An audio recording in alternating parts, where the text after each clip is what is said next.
ഈ 15 ലക്ഷം രൂപ 15 ലക്ഷം എന്ന് പറഞ്ഞാൽ ഇന്നത്തെ 15 കോടിക്ക് തുല്യമായിട്ടുള്ള വിലയാണ്. അപ്പോൾ ഇതെന്ന് വെച്ചാൽ ഫാമിലി പ്രോപ്പർട്ടിയാണ്. ഞങ്ങൾക്ക് 3 പേർക്കും അവകാശമുള്ള പ്രോപ്പർട്ടിയാണ്.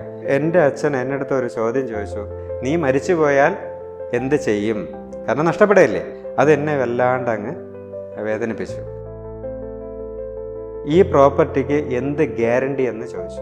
അപ്പം അച്ഛൻ ശരിക്കും ഇതെൻ്റെ അടുത്ത് സംസാരിച്ചതിന് ശേഷം എന്നെ വിളിച്ചിട്ട് പറഞ്ഞു, നിനക്ക് പറ്റിയ തൊഴിലല്ല, ഈ മേഖലയിൽ ആരും തന്നെ ജയിച്ചിട്ടില്ല. അപ്പം എന്തുകൊണ്ട് ഒരു ഉപജീവന മാർഗം അല്ലെങ്കിൽ ഒരു കാർഷിക മേഖല തിരഞ്ഞെടുത്തുകൂടാ എന്നുള്ള ഒരു ചിന്ത എനിക്കുണ്ടായി. ഞാൻ ഈ മേഖലയിലോട്ട് വരുമ്പോഴത്തേക്ക് നമ്മുടെ നാട്ടുകാരെന്താ ചിന്തിക്കുന്നത്, അല്ലെങ്കിൽ സമൂഹം എന്ത് പറയും, അതായത് പരാജയമാണ് എപ്പോഴും. എപ്പോൾ നട്ടാലും മുളയ്ക്കില്ല. അതെ, മുളയ്ക്കത്തില്ല. കാരണം നമുക്കൊരു സക്സസ് ഉണ്ടാവണമെങ്കിൽ അവിടെ ഒരു പരാജയം ഉണ്ട്. ഇല്ല, ഞാൻ ഒറ്റയ്ക്കാണ്, ജോലിക്കാർക്ക് കൊടുക്കേണ്ട കാശൊന്നും എനിക്കില്ലല്ലോ. വേണ്ട, ഞാൻ ഓരോന്ന് കണ്ടെത്തും. പിന്നെ കരകയറാൻ വേണ്ടിയിട്ട് ഒത്തിരി ശ്രമങ്ങൾ. അതായത് അമ്മയുടെ പേരിൽ തന്നെ ഒരു പേര് വരണമെന്നുള്ളത്. അപ്പോൾ അമ്മയുടെ പേര് ഇന്ദിരാദേവി എന്നുള്ളതാണ് അമ്മയുടെ പേര്. അപ്പോൾ അമ്മയുടെ പേര് അതെ ID. ആരും രക്ഷപ്പെടാത്ത ഫീൽഡാണ് ഡയറി മേഖലയാണെന്നും. അപ്പോൾ അത് നമുക്ക് ഒരു സക്സസ് ആക്കി കൊണ്ടുവരാൻ എന്താണ് നമുക്ക് ഒരു മനുഷ്യന് ചെയ്യാൻ പറ്റുക എന്നുള്ള ഒരു മെസ്സേജാണ്. 3 ജില്ലകളാണ് ചെയ്തുകൊണ്ടിരുന്നത്. ഇപ്പോൾ 2 ജില്ലയിൽ നല്ല കോൺസെൻട്രേറ്റ് ചെയ്യുന്നുണ്ട്. എല്ലാ രാജ്യങ്ങളിലും എത്തിക്കാനുള്ള ഒരു പ്ലാൻ. കാരണം എനിക്ക് അത്രത്തോളം എൻക്വയറി വരുന്നുണ്ടായിരുന്നു. ഒരു ശരിക്കും എൻ്റെ മുടക്ക് മുതൽ എന്ന് പറയുന്നത് 2 പശുക്കളാണ്. അതിൽ നിന്നുകൊണ്ട് ഏതാണ്ട് 50 കോടിയോളം ടേൺ ഓവറിലോട്ട് ഈ ബിസിനസ് നല്ല രീതിയിലോട്ട് ഡെവലപ്പ് ചെയ്യാൻ എനിക്ക് കഴിഞ്ഞു. 50 കോടി ടേൺ ഓവറിലേക്ക്. അതെ അതെ അതെ.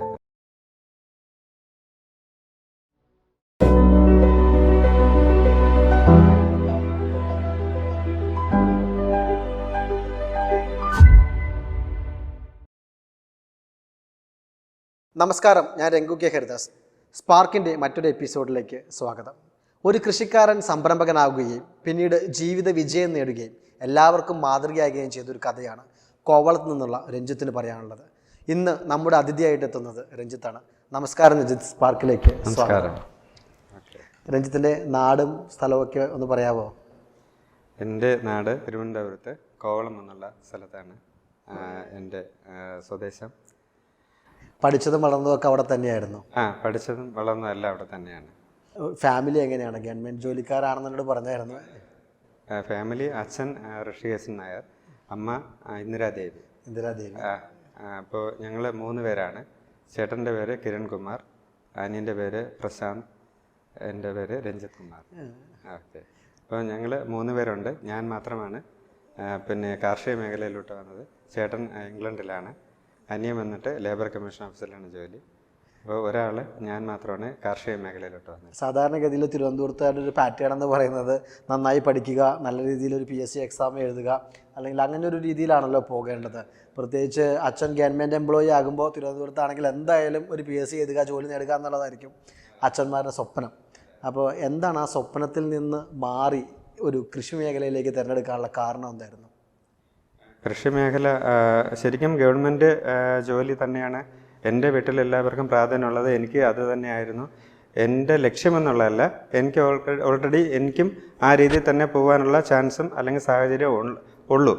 പക്ഷേ എനിക്ക് എൻ്റെ തോട്ട് വേറെ രീതിയിലോട്ടാണ് മാറിയിരുന്നത്. കാരണം ഞാൻ ഏതാണ്ട് ഡിഗ്രി പഠനകാലത്ത് എനിക്കൊരു ആശയമുണ്ടായി. എല്ലാവർക്കും ഒരു തൊഴിൽ എന്നുള്ള ഒരു ചിന്താഗതി അതായത് ഡിഗ്രി സമയത്തൊക്കെ അങ്ങനെ ഒരു സാഹചര്യത്തിലോട്ട് എല്ലാവരും ചിന്തിക്കുന്ന പോലെ ഞാനും ഒരു ഉപജീവന മാർഗം എന്നുള്ള രീതിയിൽ ഒരു ജോലിയെക്കുറിച്ച് ചിന്തിച്ച് തുടങ്ങിയ സമയമാണ് പഠനകാലം.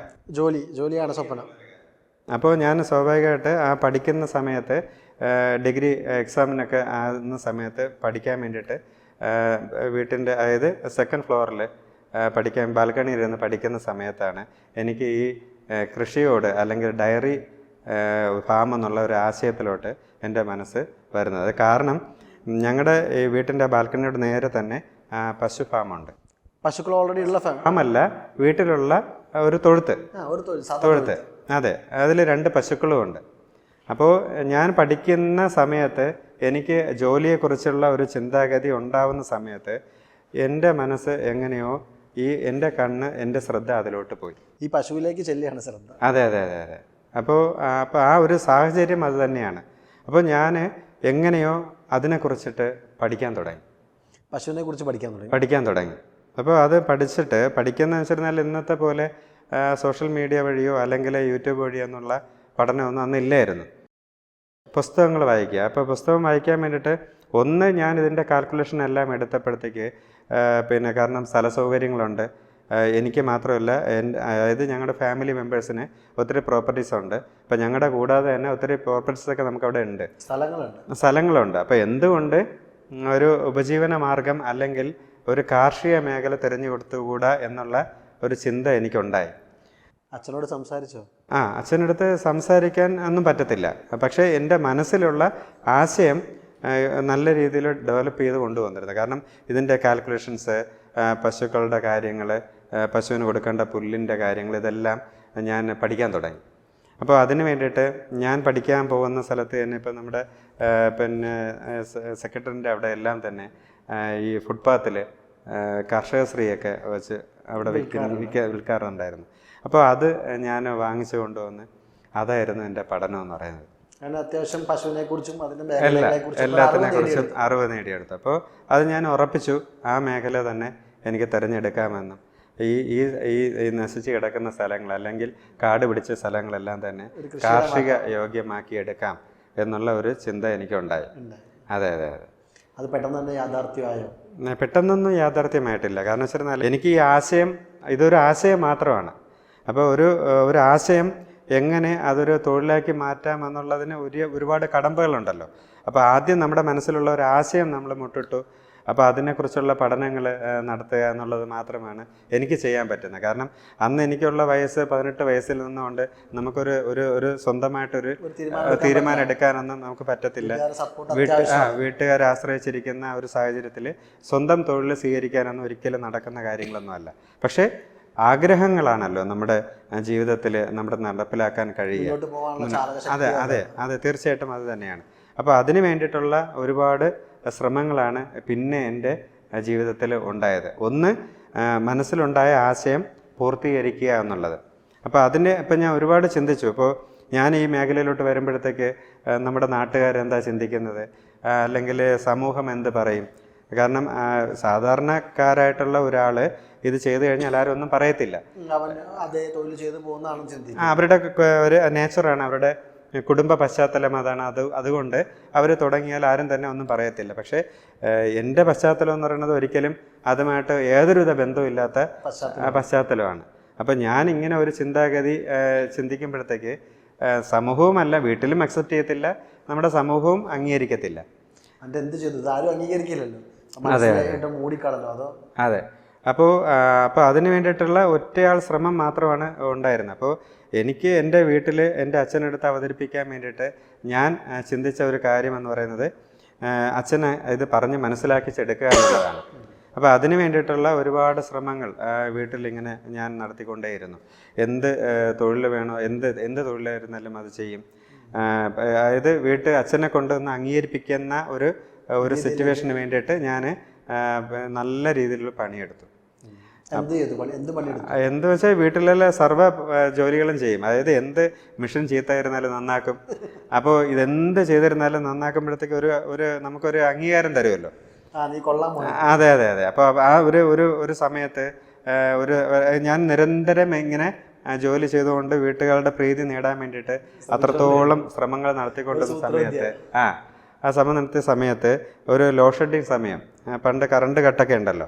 അപ്പോൾ ലോ ഷെഡിങ് സമയത്ത് എൻ്റെ അച്ഛൻ അമ്മയടുത്ത് സംസാരിക്കുന്ന ഒരു കാര്യം ഞാൻ കേട്ടു. അതായത് അച്ഛൻ ഇങ്ങനെ സംസാരിക്കുക, ഇവൻ എന്ത് തൊഴിൽ ചെയ്തിരുന്നാലും രക്ഷപ്പെടും, കാരണം അതിനുള്ള ഒരു മൈൻഡാണ് എനിക്കുള്ളത്. അപ്പോൾ ഇങ്ങനെ ഒരു വാചകം ഞാൻ കേട്ടായിരുന്നു. അപ്പോൾ ഞാൻ ആഗ്രഹിച്ചിരുന്ന ഒരു വാചകമാണ് അച്ഛൻ അമ്മയടുത്ത് പറഞ്ഞത്. അപ്പോൾ അതിനുശേഷം ഞാൻ അച്ഛനുമായിട്ട് കമ്മ്യൂണിക്കേറ്റ് ചെയ്ത് തുടങ്ങി, സംസാരിച്ച് തുടങ്ങി. അപ്പോൾ എന്ത് കാര്യം ഉണ്ടെങ്കിലും ഞാനും അച്ഛനും സംസാരിക്കും. അങ്ങനെ വളരെ ഫ്രീ ആയിട്ട് നിന്ന സമയത്ത് ഞാൻ അച്ഛനടുത്ത് എൻ്റെ ആഗ്രഹം ഇങ്ങനെ പറയുകയാണ്, എനിക്ക് ഒരു ഡയറി ഫാം തുടങ്ങണമെന്നുള്ളത്. അപ്പോൾ അച്ഛൻ പറഞ്ഞു, ഡയറി ഫാം എന്ന് പറയുന്നത് ഒരു വലിയ ആശയമല്ലേ, അതിന് ഒത്തിരി കാശ് വേണ്ടേ, ഒരു 10 ലക്ഷം രൂപയെങ്കിലും മിനിമം വേണ്ടേന്ന് ചോദിച്ചു. അപ്പോൾ ഞാൻ പറഞ്ഞു, അതൊന്നും വേണ്ട അച്ഛൻ, എനിക്ക് ഈ വീട്ടിലുള്ള 2 പശുക്കളെ എനിക്ക് തന്നാൽ മതി, ബാക്കി എല്ലാ കാര്യങ്ങളും ഞാൻ നോക്കിക്കൊള്ളാം എന്ന് എൻ്റെ അച്ഛൻ്റെ പറയാം. അച്ഛൻ തീർച്ചയായിട്ടും അച്ഛന് ശരിക്കും ഭയങ്കര അതിശയായിപ്പോയി.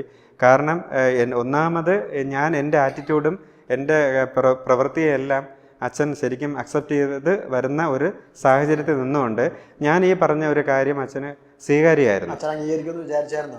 ഒരിക്കലുമില്ല, എതിർക്കും എന്നുള്ള ഒരു കാര്യം എന്തായിരുന്നാലും ജസ്റ്റ് ഒന്ന് എതിർക്കും എന്നുള്ള ഒരു പ്രതീക്ഷ എനിക്കുണ്ടായിരുന്നു. പക്ഷേ അച്ഛൻ എന്നെ അപ്രീഷിയേറ്റ് ചെയ്യാണ് ചെയ്തത്. കാരണം ഈ കാലത്ത് ആരും ചിന്തിക്കാത്ത ഒരു കാര്യമാണ് നീ ചിന്തിച്ചത്. അതെ അതെ, അപ്പോൾ അത് പിന്നെ ഞാൻ നിന്നെ അക്സെപ്റ്റ് ചെയ്യുന്നുണ്ട്, എന്തായിരുന്നാലും നീ അത് ചെയ്തോന്ന് പറഞ്ഞു. അത് പക്ഷേ താൽക്കാലികം മാത്രമാണ്. ആ സമയത്ത് അച്ഛൻ്റെ സന്തോഷം അത്ര നേരം ഉണ്ടായിരുന്നുള്ളൂ. ആ സമയം കഴിഞ്ഞിട്ട് അച്ഛൻ്റെ സന്തോഷം പോയി. അച്ഛൻ ശരിക്കും ഇതെന്നെ അടുത്ത് സംസാരിച്ചതിന് ശേഷം പുറത്ത് പോയിട്ട് അച്ഛൻ തിരിച്ച് വരുമ്പോഴത്തേക്ക് എന്നെ വിളിച്ചിട്ട് പറഞ്ഞു, നിനക്ക് പറ്റിയ തൊഴിലല്ല ഇത്. കാരണം ഈ മേഖലയിൽ ആരും തന്നെ, ഈ ഫീൽഡിൽ നിന്ന് എക്സ്പീരിയൻസ് ഉള്ളവരാരും തന്നെ ഈ മേഖലയിൽ വിജയിച്ചിട്ടില്ല. പിന്നെ എങ്ങനെയാണ് ഇതിനെപ്പറ്റി ഒന്നും അറിഞ്ഞുകൂടാത്ത നീ എങ്ങനെയാണ് ഈ തൊഴിൽ സ്വീകരിക്കുക എന്നുള്ളത്? അപ്പം അത് ശരിക്കും ഒരു വല്ലാത്ത ഒരു വിഷമത്തിലോട്ട് കൊണ്ടുപോയി. പക്ഷേ എന്നിരുന്നാലും ഇല്ല, ഞാൻ എൻ്റെ അച്ഛനടുത്ത് പറഞ്ഞത്, ഇത്രയും കാലം കാർഷിക മേഖലയിൽ ഉണ്ടായിരുന്ന ആൾക്കാർ ചിന്തിച്ച ഒരു കാഴ്ചപ്പാടല്ല എനിക്കുള്ളത്. അതായത് നമുക്ക് വിദ്യാഭ്യാസം എന്ന് ഉദ്ദേശിക്കുന്നത് നമ്മൾ എന്ത് ചെയ്യണം എന്നുള്ള തിരിച്ചറിവാണ് വിദ്യാഭ്യാസം എന്ന് പറയുന്നത്. ആ ഒരു വിദ്യാഭ്യാസം എനിക്കുണ്ടായ ബോധം നമുക്ക് ഉള്ള ആഗ്രഹങ്ങൾ അല്ലെങ്കിൽ നമ്മുടെ ചിന്തകൾക്കനുസരിച്ച് നമുക്ക് സഞ്ചരിക്കാനുള്ള ക്യാപ്പബിലിറ്റി നമുക്ക് ഉണ്ടാക്കുക എന്നുള്ളതാണ് വിദ്യാഭ്യാസം എന്നുള്ളത്. അതായത് സ്വയം തിരിച്ചറിവ്. ആ തിരിച്ചറിവ് എനിക്ക് വന്നു അച്ഛനോട് ഞാൻ പറഞ്ഞു, അച്ഛനടുത്ത് പറഞ്ഞു, ആ തീരുമാനം എൻ്റെത്. ഞാൻ ഇപ്പോൾ ഒരു തൊഴിൽ എന്ത് സ്വീകരിക്കണം എന്നുള്ള ബോധമാണ് വിദ്യാഭ്യാസത്തിലൂടെ എനിക്ക് ഉണ്ടായത്. അതനുസരിച്ച് ഞാൻ മുന്നോട്ട് പോവുകയാണെന്നുള്ളത്. അന്ന് മുതൽ അച്ഛനും ഞാനും അതോടെ അങ്ങ് പിരിയാണ്. ചാക്കോമാഷായി. അതെ അതെ അതെ, അച്ഛന് ഞാൻ ശത്രുതയിലോട്ട് പോകുന്നുണ്ട്. പക്ഷേ അച്ഛന് ഭയങ്കര സമാധാനക്കേടാണ് ഉണ്ടാകുന്നത്. കാരണം ഈ ഒരു വാക്ക് മാത്രമാണ് എനിക്ക് ആവശ്യമായിട്ടുണ്ടായിരുന്നത്. അച്ഛൻ ആദ്യം എന്നെ അംഗീകരിച്ചു, രണ്ടാമതാണ് അച്ഛൻ എന്നെ റിജക്ട് ചെയ്തു. നാട്ടുകാരുടെ ഓപ്ഷനും കൂടെ സ്വാഭാവികമായിട്ടും അച്ഛൻ്റെ ഒരു സ്വാഭാവികമായിട്ടും ഏതൊരച്ഛനും തീരുമാനിക്കുന്ന ഒരു കാര്യമാണ് എൻ്റെ അച്ഛനും തീരുമാനിച്ചത്. നമുക്ക് തെറ്റ് പറയാൻ പറ്റത്തില്ല. പക്ഷെ എനിക്ക് അന്ന് ഇത് അംഗീകരിക്കാൻ എനിക്ക് ബുദ്ധിമുട്ടായിരുന്നു. ഇന്ന് എനിക്കത് മനസ്സിലാവും, കാരണം ഒരു അച്ഛൻ്റെ വേദനയാണെന്നുള്ളത്. അന്ന് എനിക്ക് കൃഷിപ്പണി നശിച്ചു പോകുന്നുള്ള അതെ അതെ അതെ അതെ, അന്ന് എനിക്ക് അച്ഛനടുത്ത് തിരിച്ച് വാശിയും ദേഷ്യവും ഒക്കെയാണ് എനിക്ക് തുടങ്ങി.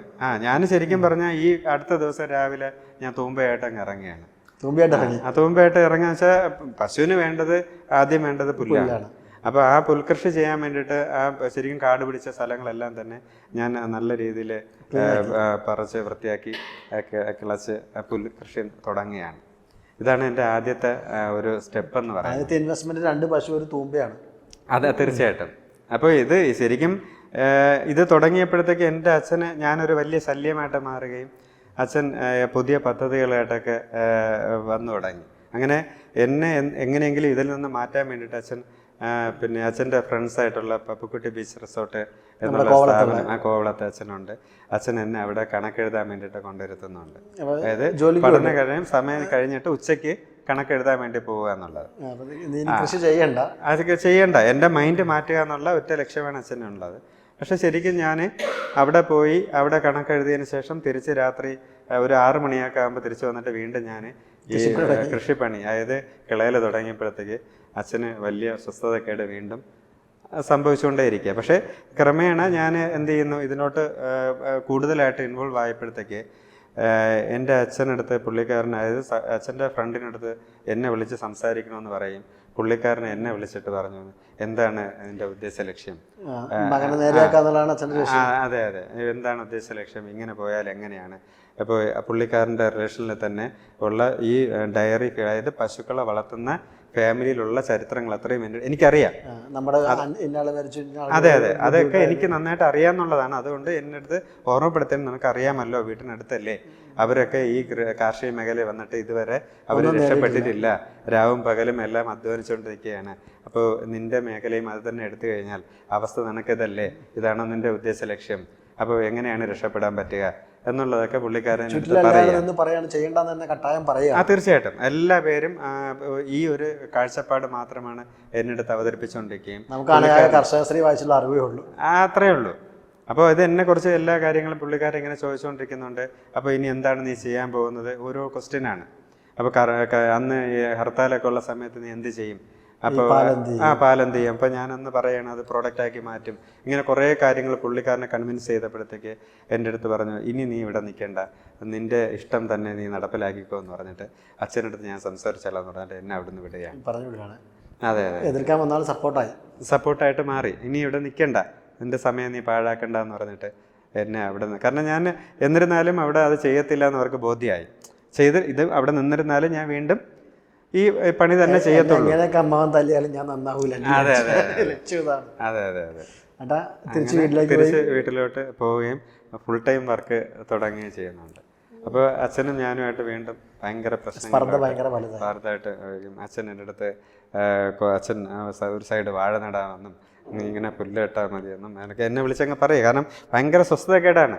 ഇപ്പം ഞാൻ ചെയ്തുകൊണ്ടിരിക്കുമ്പോഴത്തേക്ക് സഹിക്കാൻ പറ്റത്തില്ല. അപ്പോൾ ഞാൻ അച്ഛൻ്റെ അടുത്ത് പറയുന്നു, ഇത്രയും കാലം വെച്ചാൽ വാഴ നട്ടിട്ട് ഇവിടെ ഒന്നും ഉണ്ടായില്ലല്ലോ, ഇനി ഞാൻ നോക്കട്ടെ എന്ന് പറഞ്ഞ് ശത്രുതാ മനോഭാവമാണ്. ഒരു സ്നേഹപരമായിട്ടുള്ള സംസാരം ഒന്നും അല്ല നടക്കുന്നത്. അപ്പോൾ ഞാൻ ഒരു വാശിക്ക് സംസാരിക്കുക, ഞാൻ നോക്കട്ടെ. കാരണം അച്ഛൻ്റെ അടുത്ത് പറയുകയാണ്, ഒരു വാശിയുടെ പുറത്ത് പറയണേ ഇനി ഞാൻ നോക്കട്ടെ എന്നുള്ളത് പറയുമ്പോഴത്തേക്ക് അച്ഛൻ്റെ വായ അടപ്പിക്കുക. നമ്മള് ആ ഭൂമിയിൽ എന്ത് ചെയ്തു? അതിന്റെ ശരിക്കും ബാക്കിയുള്ള സ്ഥലത്തെല്ലാം തന്നെ ഞാൻ പുൽകൃഷി ആരംഭിച്ചു. സക്സസ് ആയി. അതായത് ക്രമേണ ആദ്യം ഞാൻ പുല്ല് നട്ടാലൊന്നും തന്നെ അത് വളർത്തുന്നില്ലായിരുന്നു. നിരന്തരമായിട്ടുള്ള ഒരു ശ്രമത്തിലൂടെ സിമ്പിളായിട്ട് മുളയ്ക്കുന്ന ഒരു സാധനം അത്. പക്ഷെ സിമ്പിളായിട്ട് നമുക്ക് കാണുമ്പോൾ അത് നാച്ചുറലായിട്ട് വളരുന്ന പുല്ലുകളല്ലാതെ നമ്മൾ ഉൽപ്പാദിപ്പിക്കുന്ന ഒരു സാധനത്തിന് നമ്മുടെ ശ്രദ്ധയുണ്ടാവണം. അതായത് നമ്മളൊരു കുഞ്ഞുങ്ങളെ വളർത്തുന്നത് പോലെ തന്നെയാണ് നമ്മൾ ഉണ്ടാക്കുന്ന എന്ത് പ്രോഡക്റ്റും അതിൻ്റെതായ പരിഗണന കൊടുത്താൽ മാത്രമേ അത് വളരത്തുള്ളൂ. പുല്ലും അങ്ങനെ തന്നെ വളരത്തുള്ളൂ. ഇപ്പം നമുക്ക് ഇത് കേൾക്കുമ്പോഴത്തേക്ക് പലർക്കും അതിശയമോ അല്ലെങ്കിൽ പുച്ഛമോ ഒക്കെ ഉണ്ടാവാം. അത് ഇപ്പോൾ ശരിക്കും അറിവില്ലായ്മ കൊണ്ടാണ്. ശരിക്കും ഒരു പുല്ല് നാച്ചുറലി വളരുന്നതല്ലാതെ ഇപ്പോൾ ഉള്ള നമുക്ക് പശുവിന് വേണ്ടിയിട്ടുള്ള നടുന്ന പുൽകൃഷി എല്ലാം തന്നെ അതിന് വേണ്ട പരിഗണന കൊടുത്താൽ മാത്രമേ അങ്ങനെ കാണാൻ പറ്റത്തുള്ളൂ. അപ്പോൾ എൻ്റെ എക്സ്പീരിയൻസ് എന്ന് പറയുന്നത്, ഇപ്പോൾ അത് നടുക, ഇപ്പോൾ കുറേ കഴിയുമ്പോഴത്തേക്ക് അത് ചീഞ്ഞു പോകുന്നുണ്ട്, അത് വളരത്തില്ല. അപ്പം ഞാൻ അതിനൊരു ഗവേഷണം പോലെ അത് ചെയ്താണ് അതിന് വലിയ ഒരു, അതായത് പരാജയമാണ് എപ്പോഴും. എപ്പോൾ നട്ടാലും മുളയ്ക്കൂല. അതെ മുളയ്ക്കത്തില്ല. കാരണം നമുക്കൊരു സക്സസ് ഉണ്ടാവണമെങ്കിൽ അവിടെ ഒരു പരാജയം ഉണ്ടാവണം. അപ്പോൾ അച്ഛൻ പറഞ്ഞാൽ പുല്ല് കണ്ടിട്ട് പോലും മുളയ്ക്കണില്ല. അതെ. അപ്പോൾ ശരിക്കും അതിൽ ക്രമേണ ഞാൻ സ്പ്രിംഗ്ലർ ഇറിഗേഷനൊക്കെ ചെയ്തു വലിയൊരു ഫാമാക്കി മാറ്റി. അത് ക്രമേണ എല്ലാ സ്ഥലങ്ങളും. അത് ഏതാണ്ട് ഒരു 5 വർഷത്തോളം ഞാൻ ഇതിലോട്ട് നിരന്തരം ശ്രമിച്ചിട്ട് പുൽകൃഷിയൊക്കെ ചെയ്തു. ഇല്ലല്ല, ഞാൻ ഒറ്റയ്ക്കാ. ജോലിക്കാർക്ക് കൊടുക്കേണ്ട കാശൊന്നും എനിക്കില്ലല്ലോ. സ്വതന്ത്രമായിട്ട് ഞാൻ ഓരോന്ന് കണ്ടെത്തും. അതായത് എനിക്ക് പകരം ഒരു ഹെൽപ്പർ വയ്ക്കുന്നതിന് പകരം ഞാൻ ഓരോന്ന് കണ്ടെത്തും. ഇപ്പോൾ വീട്ടിലുണ്ടായിരുന്ന ഒരു പശുത്തൊഴുത്ത് ഡെവലപ്പ് ചെയ്യാൻ വേണ്ടിയിട്ട് ഞാൻ അതിന് റോപ്വേ തന്നെ ഉണ്ടാക്കി. ഓരോന്നും ഞാൻ കണ്ടെത്തും.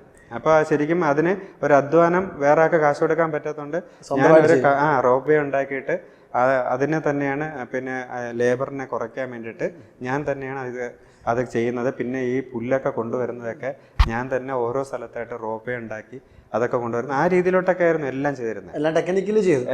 എനിക്കൊരു ടെക്നിക്കൽ മൈൻഡ് ഉണ്ടായിരുന്നു. വീട്ടുകാരത് കാണുന്നുമുണ്ട്. വീട്ടുകാരെല്ലാം എൻ്റെ അധ്വാനം മാത്രമേ കാണുന്നത്. വരുമാനമൊന്നുമില്ല, കഷ്ടപ്പാട് മാത്രമേ ഉള്ളൂ. മാടിനെ പോലെ പണിയെടുക്കുന്നത്. മാടിനെ പോലെ പണിയെടുക്കുക, കഷ്ടപ്പാട്. അതായത് തൊഴിൽ ചെയ്ത് അതിന്റെ വരുമാനം ഉണ്ടാക്കാൻ എനിക്ക് അറിയത്തില്ല. അപ്പൊ കഷ്ടപ്പെടുക എന്നുള്ളത് മാത്രമേ കുറ്റം പറയാൻ പറ്റില്ല. 5 വർഷമായിട്ടും അച്ഛനും സ്വാഭാവികമായിട്ടും ഉള്ളിൽ കിടന്ന ഒരു ആന്തലും ഉണ്ടാകും. പുറത്ത് കാണിക്കുന്നതിലും മനസ്സിൽ വല്ലാത്തൊരു ബുദ്ധിമുട്ട്. കാരണം എപ്പോ നോക്കിയിരുന്നാലും ഈ രാവും പകലും ഇല്ലാതെ അധ്വാനം മാത്രമുണ്ട്, വരുമാനം കിട്ടുന്നില്ല. അതായത് 24 hours ജോലിയാണ്. അപ്പോൾ അതിൽ ശരിക്കും വീട്ടുകാർക്കും നാട്ടുകാർക്കും എല്ലാ പേർക്കും ഒരു കൗതുകമായിരുന്നു ഞാൻ.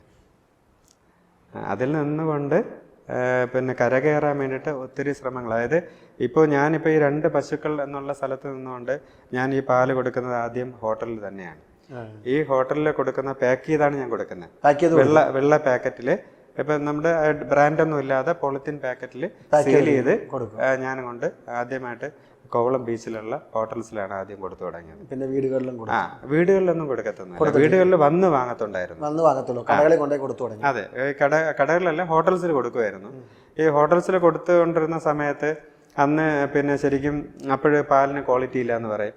അപ്പം ഞാൻ ശരിക്കും പറഞ്ഞിരുന്നാൽ ഒരു പശുവും പാലിന് ക്വാളിറ്റി അവരെ ഉദ്ദേശിക്കുന്ന ക്വാളിറ്റി കൊഴുപ്പ് കുറവാണ്.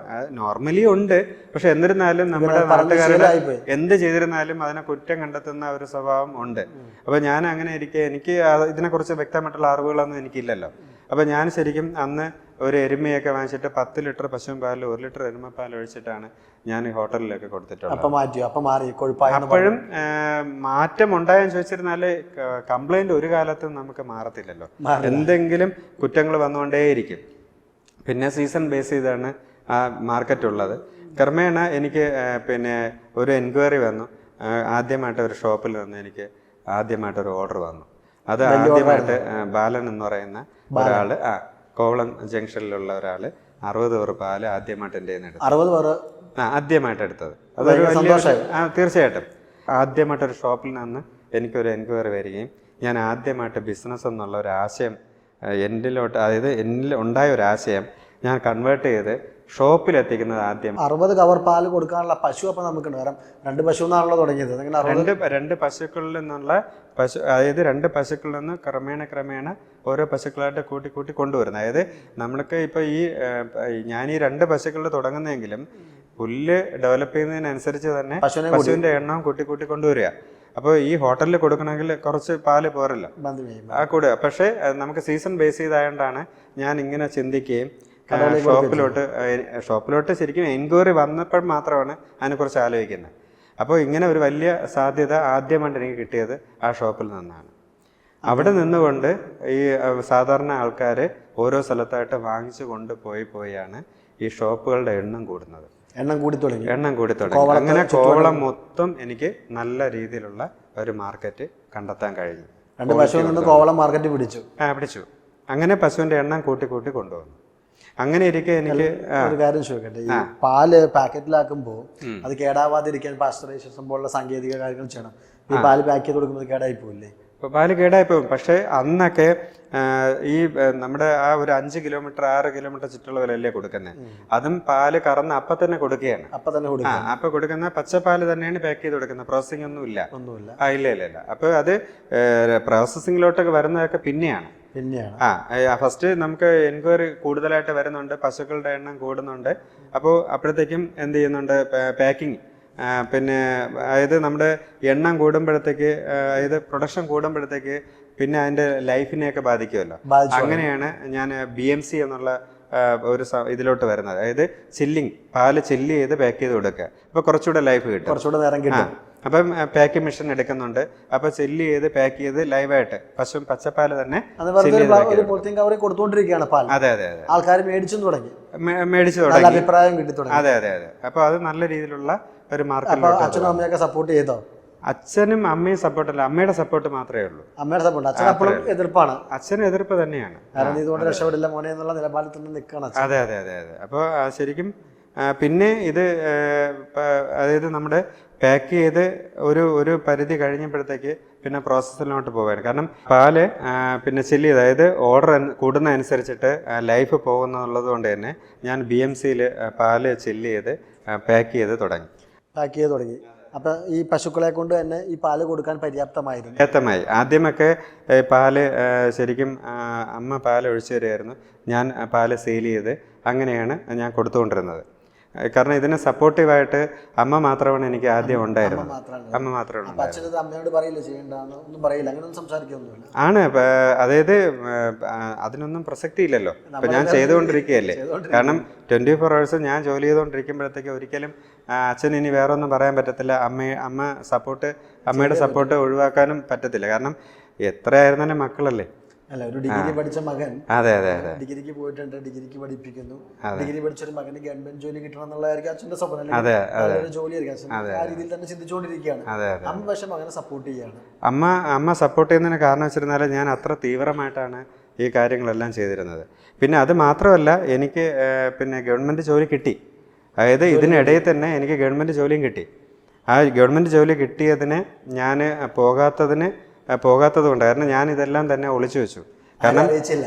എൻ്റെ തീക്ഷ്ണമായിട്ടുള്ള തീർച്ചയായിട്ടും എൻ്റെ തീക്ഷ്ണമായിട്ടുള്ള ഒരു ആഗ്രഹം എന്ന് പറയുന്നത് എൻ്റെ ഡയറി തന്നെയാണല്ലോ. അപ്പോൾ എനിക്ക് ഗവൺമെൻറ് ജോലി കിട്ടിക്കഴിഞ്ഞാൽ എന്തായിരുന്നാലും എനിക്ക് ഈ മേഖലയിലോട്ട് വരാൻ പറ്റത്തില്ല. അതുകൊണ്ട് ഞാൻ അന്ന് ആ സമയത്ത് ഞാൻ ഈ കാര്യം ഒളിച്ചു വെച്ചു.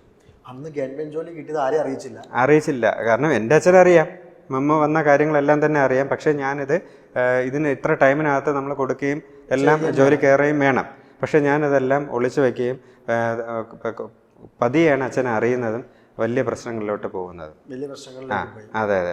അപ്പോൾ ആ സമയത്ത് എത്ര വയസ്സുണ്ട്? അപ്പോൾ എനിക്ക് ഏതാണ്ട് 20 വയസ്സ്. ഡിഗ്രി കംപ്ലീറ്റ് ചെയ്തായിരുന്നു? ഇല്ല, ഡിഗ്രി കംപ്ലീറ്റ് ചെയ്തിട്ടില്ല.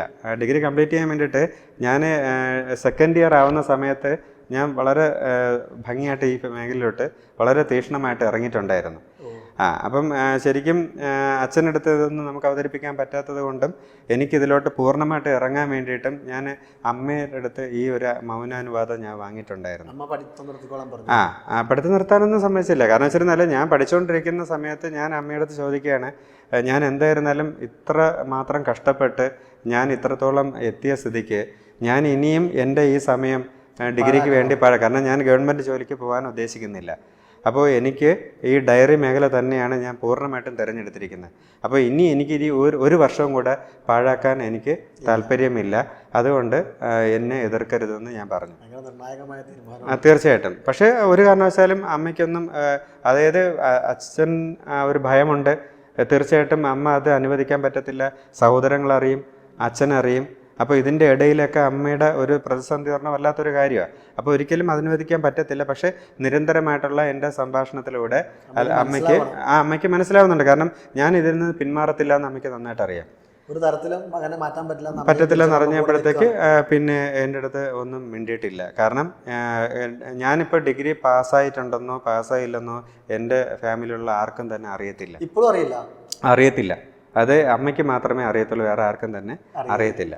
ബാക്കി ഇപ്പോഴെല്ലാവർക്കും അറിയാം, ഞാനിപ്പോൾ പലതിലും പറഞ്ഞിട്ടുണ്ട്. പക്ഷേ എൻ്റെ അച്ഛനൊന്നും അറിയത്തൊന്നുമില്ല. ഇല്ല.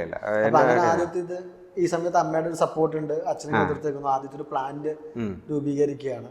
അപ്പോൾ പുറമേ നിന്നുള്ള പാല് കളക്ട് ചെയ്യുന്നുണ്ട്. അങ്ങനെ കച്ചവടം മുന്നോട്ട് പോവാണ്. അപ്പോൾ ഒരു ശരിക്കും പറഞ്ഞാൽ സാമ്പത്തികമായിട്ട് മെച്ചമായോ, രക്ഷപ്പെട്ടോ? ഇല്ല, സാമ്പത്തികമായിട്ട് മെച്ചപ്പെടാനുണ്ട്. കാരണം എനിക്ക് എക്സ്പീരിയൻസ് ഉള്ള മേഖല അല്ല, എനിക്കിതിനെക്കുറിച്ച് അറിയത്തില്ല. കഷ്ടപ്പെടാൻ മാത്രമേ അറിയത്തുള്ളൂ. അതായത് ആ ജോലി ചെയ്യുക എന്നുള്ളതല്ലാതെ ഇതിൻ്റെ പ്രോഫിറ്റ് കണ്ടെത്താൻ വേണ്ടിയിട്ട് എനിക്ക് പറ്റുന്നില്ല. കാരണം ഞാൻ ഒരാൾ തന്നെയാണ് ഇതെല്ലാ ജോലിയും ചെയ്യുന്നത്. അതായത് പശുക്കളെ കറക്കുന്നതായിരുന്നാലും ബാക്കിയുള്ള എല്ലാ കാര്യങ്ങളും ചെയ്യുന്നതും, ഈ കൃഷിയുടെ കാര്യങ്ങൾ, കൃഷി എല്ലാം ഞാൻ തന്നെയാണ് ചെയ്യുന്നത്. അത്രത്തോളം, അതായത് നമുക്ക് ഒന്ന് ചിന്തിക്കാനുള്ള ഒരു മൈൻഡ് ഇല്ല. എപ്പോഴും ഈ ഇതിനകത്ത് കിടന്നിങ്ങനെ റൊട്ടേറ്റ് ചെയ്തുകൊണ്ടേയിരിക്കുക. അപ്പോൾ നമുക്ക് സ്വയം ചിന്തിക്കാനുള്ള ശക്തി നഷ്ടപ്പെട്ടു പോകുന്ന ഒരവസ്ഥയിലോട്ട് പോയി. അതെ. അതിനുശേഷം എന്ത് ചെയ്തു? അപ്പോൾ ഞാൻ ശരിക്കും കുറേ ഇങ്ങനെ കഴിയുമ്പോഴത്തേക്ക് നമുക്ക് ചുറ്റുപാടും വലിയ പ്രശ്നങ്ങളിലോട്ട് പോകുമ്പോഴത്തേക്ക് എനിക്ക് പിന്നെ പിടിച്ചു നിൽക്കാൻ പറ്റാത്ത ഒരവസ്ഥയിലോട്ട് വരുന്നുണ്ട്. സാമ്പത്തിക പ്രശ്നങ്ങളും പോയിട്ട് മാനസികമായിട്ടും വലിയ പ്രശ്നമായപ്പോഴത്തേക്ക് എനിക്ക് സ്വയം ഒന്ന് ഡെവലപ്പ് ചെയ്യാൻ പറ്റാത്ത, മൈൻഡ് ഔട്ടായി സംസാരിക്കാൻ പറ്റാത്ത ഒരവസ്ഥയിലോട്ട് വന്നു. അപ്പോൾ ശരിക്കും ഈ ഒരു അവസ്ഥയിൽ എൻ്റെ അച്ഛൻ്റെ, അതായത് വല്യമ്മ, വീട്ടിനടുത്തുള്ള ഇവർക്കൊക്കെ എൻ്റെ അടുത്ത് ഭയങ്കര എതിർപ്പായിരുന്നു. എങ്കിലും എൻ്റെ ഈ സാഹചര്യങ്ങളൊക്കെ കണ്ടിട്ട് ഒരിക്കൽ എൻ്റെ അടുത്ത് ഈ വല്യമ്മ വന്ന് ചോദിച്ചു. ഞാൻ ശരിക്കും ഒരു വലിയ വെറുപ്പായിരുന്നു ഞാൻ ഈ മേഖലയിൽ വന്നുകൊണ്ട്. എന്നിട്ടും എൻ്റെ ഈ കഷ്ടപ്പാട് കണ്ടിട്ട് ഒരിക്കൽ എൻ്റെ അടുത്ത് ഈ വല്യമ്മ ചോദിച്ചു, നിനക്ക് എത്ര ലക്ഷം രൂപ ഉണ്ടെങ്കിൽ ഇതിൽ നിന്ന് കരകയറാമെന്ന് എന്നോട് ചോദിക്കുന്നുണ്ടായിരുന്നു. അപ്പോൾ ഞാൻ ആ വല്യമ്മയുടെ അടുത്ത് പറയാണ്, ഇനി എത്ര ലക്ഷം ഉണ്ടെങ്കിലും ഞാൻ രക്ഷപ്പെടത്തില്ല. കാരണം എൻ്റെ മൈൻഡ് ഔട്ടായിപ്പോയി. അതായത് നമുക്ക് ഒരു കുരങ്ങൻ്റെ കയ്യിൽ പൂമാല കിട്ടുന്ന ഒരവസ്ഥയാണ്. കാശ് എൻ്റെ കയ്യിലിട്ട് രക്ഷപ്പെടില്ലാന്ന് തീരുമാനിച്ചതല്ല, എൻ്റെ അന്നത്തെ സാഹചര്യത്തിൽ എൻ്റെ കയ്യിൽ കാശ് കിട്ടിയാൽ ഞാൻ രക്ഷപ്പെടത്തില്ല. അതെനിക്ക് നല്ല ഉത്തമ ബോധ്യമുണ്ട്. എനിക്ക് വേണ്ടത്, എനിക്ക് സംസാരിക്കാൻ പോലും ആരുമില്ല. കാരണം എൻ്റെ ഒരു അവസ്ഥയിൽ നിന്നുകൊണ്ട് എനിക്ക് ആരുടെ കമ്മ്യൂണിക്കേറ്റ് ചെയ്യാനോ ഒന്നും പറ്റുന്നില്ല. കാരണം ടോട്ടലി എല്ലാം ചെയ്യുന്ന എല്ലാം ബ്ലാങ്ക് ആണ്. അപ്പോൾ ആ ഒരു അവസ്ഥയിലോട്ട് വന്നു. അങ്ങനെ ഞാൻ വീണ്ടും പഠിക്കാൻ പോകുന്നുണ്ട്. സ്വയം അതെ അതെ അതെ പഠിക്കാൻ പോവാണ്. എൻ്റെ മൈൻഡ് റീചാർജ് ചെയ്യാൻ വേണ്ടിയിട്ട് ഞാൻ വീണ്ടും തന്നെ പഠിക്കാൻ പോവുക. എന്ത് പഠിക്കാനാണ് പോകുന്നത്? ഞാൻ അക്കൗണ്ട്സിനാണ് പോയത്. പക്ഷേ ഞാൻ അവിടെ പോയത് എൻ്റെ ഒരു സുഹൃത്ത് രഞ്ജിത്ത് എന്ന് പറയുന്ന ഒരു സുഹൃത്തുണ്ട്, മറ്റൊരു രഞ്ജിത്ത്. പുള്ളിക്കാരൻ ഡോക്ടേഴ്സ് പബ്ലിക്കേഷൻ എന്നുള്ളൊരു ബുക്സിൻ്റെ ഒരു സ്ഥാപനമാണ് ഇട്ടിരുന്നത്. അപ്പോൾ ഞാൻ അവിടെ പഠിക്കാൻ പോകുന്നു. പക്ഷേ എന്നെപ്പോലെ തന്നെ അവിടെ ഡോക്ടേഴ്സ് വരുന്നുണ്ട്, പിന്നെ എഞ്ചിനീയർ വരുന്നുണ്ട്, പല മേഖലയിലുള്ളവർ അവിടെ പഠിക്കാൻ വരുന്നുണ്ട്. അപ്പോൾ പുള്ളിക്കാരൻ്റെ അത് പോസിറ്റീവ് തിങ്കിങ് എന്നുള്ള ആശയമാണ് പുള്ളിക്കാരൻ്റെ ഡ്രീം എന്ന് പറയുന്നത്. അപ്പോൾ എനിക്കും ഈ ഒരു ക്യാരക്ടറുണ്ട്. ഞാൻ ആക്ച്വലി ശരിക്കും ഒരു ആർട്ടിസ്റ്റാണ്, ഞാൻ നന്നായിട്ട് വരയ്ക്കുന്ന ഒരാളാണ്. അപ്പോൾ അവിടെ ശരിക്കും ഈ പോസിറ്റീവ് തിങ്കിങ്ങിൻ്റെ ബുക്ക് എഴുതുന്ന സമയത്ത് അതിൽ ഒരു വാചകമുണ്ട്. ആർട്ടിസ്റ്റ്, അതായത് അടയ്ക്കലം എന്ന് പറയുന്ന ഒരു ആർട്ടിസ്റ്റാണ് ഇതിനെല്ലാം വരച്ചുകൊണ്ടിരുന്നത് ഈ ബുക്സിന് വേണ്ടിയിട്ട്. അപ്പോൾ എനിക്കും ഒരു തീമുണ്ടായിരുന്നു വരയ്ക്കാൻ വേണ്ടിയിട്ട്. പിന്നെ അതായത് ഒരു മനുഷ്യൻ നമ്മുടെ ഒരു വീട്ടിലെ ആവശ്യത്തിന് വേണ്ടിയിട്ട്, അല്ലെങ്കിൽ ഒരാളുടെ തൊഴിൽ കിണർ വെട്ടുക എന്നുള്ള ഒരു തൊഴിലാണ് അതിൽ ഞാൻ വരയ്ക്കേണ്ട ഒരു കാര്യം അതിൽ വന്നിരിക്കുന്നത്. അപ്പോൾ ഒരാൾ കിണർ കുഴിക്കുന്നത് ഒരു സ്ഥലത്ത് കുഴിക്കുന്നതിന് പകരം പുള്ളിക്കാരന് ആ വെള്ളം കിട്ടാതെ ഒരുപാട് സ്ഥലത്ത് അത് കുഴിക്കുന്നുണ്ട്. അപ്പം ഈ കുഴിക്കുന്നതെല്ലാം ഒരു സ്ഥലത്ത് തന്നെ കുഴിച്ചിട്ടുണ്ട് എങ്കിൽ അവിടെ വെള്ളം കിട്ടും എന്നുള്ളതാണ് ആ മെസ്സേജ് ശരിക്കും. അപ്പോൾ എൻ്റെ ഞാൻ തന്നെ ആ ഒരു കാര്യം എൻ്റെ മനസ്സിൽ ആ തോട്ട് പ്രോസസ്സായിട്ട് വന്നു. കാരണം ഞാൻ അപ്പോഴും ഇവിടെ എല്ലാം ജോലി ചെയ്തിട്ടാണ് ഞാൻ അവിടെ പോകുന്നത്. അപ്പോൾ എനിക്ക് ക്രമേണ, അപ്പോൾ ഞാൻ ശരിക്കും പറഞ്ഞാൽ റീചാർജ് എന്നാണ് ഞാൻ എപ്പോഴും പറയുന്നത്. നമ്മുടെ മൈൻഡ് ഔട്ടായി പോകുന്നത് നമ്മൾ ശരിക്കും കമ്മ്യൂണിക്കേഷനിലൂടെ മാത്രം നമുക്ക് നമ്മുടെ മാറ്റാൻ പറ്റത്തുള്ളൂ. അല്ലെങ്കിൽ ഒറ്റയായിട്ട് നിൽക്കുമ്പോൾ നമുക്ക് ഒരിക്കലും പറ്റത്തില്ല. അപ്പോൾ എനിക്ക് നല്ല ഒരു കമ്മ്യൂണിക്കേഷനിലൂടെയും എനിക്ക് ആ ഒരു ചിന്ത എനിക്ക് ഉണ്ടാവുകയും ഞാൻ അവിടെ നിന്നുകൊണ്ട് തന്നെ വീണ്ടും ഈ ഒരു ആശയത്തിലോട്ട് വന്നുകൊണ്ടേയിരുന്നു. തിരിച്ച് വീണ്ടും വരികയാണ്. തിരിച്ച് ഞാൻ ഓൾറെഡി അവിടെ തന്നെയുണ്ട്. ഞാൻ ഇവിടെ പോകും, പോയിട്ട് തിരിച്ചെന്ത് ചെയ്യും, രാത്രിയാകുമ്പോൾ ഇവിടെ വരും. അങ്ങനെ ഒരു മൈൻഡ് ഡെവലപ്പ് ചെയ്യാൻ വേണ്ടി ഞാൻ അങ്ങനെ എനിക്കൊരു അവസരം അവിടെ ഉണ്ടായി. അപ്പോൾ അതിൽ നിന്നുകൊണ്ട് പൂർണ്ണമായിട്ടും, അപ്പോൾ പുള്ളിക്കാരൻ ക്ലാസ് എടുക്കുന്നുണ്ട്, ആ മേഖലയിൽ പോകുന്നുണ്ട്. ഞാൻ വീണ്ടും എന്ത് ചെയ്യുന്നു, തിരിച്ച് വീണ്ടും ഈ മേഖലയിലോട്ട് തന്നെ തിരിച്ചും ഫുൾ എനർജിയോടുകൂടി തന്നെ ഞാൻ ഡയറിയിലോട്ട് തന്നെ വരുന്നുണ്ട്. ഇതോടെ ലാഭം ഉണ്ടാക്കി പറ്റുള്ളൂ എന്നുള്ള ഉറപ്പിലാണോ വരുന്നത്? തീർച്ചയായിട്ടും. അന്നും എനിക്ക് ആ ഒരു നിവൃത്തി ഇല്ല എങ്കിലും എനിക്ക് ലാഭകരമാണ്. പക്ഷേ എൻ്റെ അവസ്ഥകൾ അല്ലെങ്കിൽ എൻ്റെ സാഹചര്യങ്ങളാണ് എന്നെ ഈ ഒരു വല്ലാത്ത ഒരു സാഹചര്യത്തിലോട്ട് കൊണ്ടുവരുന്നത്. മനുഷ്യന് വേണ്ടത് എപ്പോഴും നോർമൽ മൈൻഡ്, അതായത് നമ്മുടെ സ്വന്തം നമ്മുടെ മനസ്സിനെ പിടിച്ചു നിർത്താൻ കഴിഞ്ഞില്ല എങ്കിൽ നമ്മൾ എന്ത് ചെയ്തിരുന്നാലും അത് നഷ്ടത്തിലോട്ടേ പോകത്തുള്ളൂ. തിരിച്ചു വന്നതിന് ശേഷം പൂർണ്ണമായിട്ടും നമുക്ക് സെൽഫ് ഒബ്സർവേഷൻ വഴി തന്നെ നമുക്ക് എന്ത് ചെയ്യണമെന്നുള്ള ഒരു കാര്യത്തിലോട്ട് വീണ്ടും വരികയും കല്യാണം കഴിപ്പിക്കുന്ന ഒരു ഏർപ്പാട് നമ്മുടെ നാട്ടിലുണ്ട്. കല്യാണം കഴിക്കാനൊന്നും എനിക്ക് യോഗ്യതയില്ലെന്നാണ് എൻ്റെ വീട്ടിൽ എൻ്റെ അച്ഛൻ്റെ കാഴ്ചപ്പാട്. അതായത് ഗവൺമെൻറ് ജോലി ഇല്ലാത്തവന് അതായത് വിവാഹമില്ല. അതെ അതെ അതെ അതെ.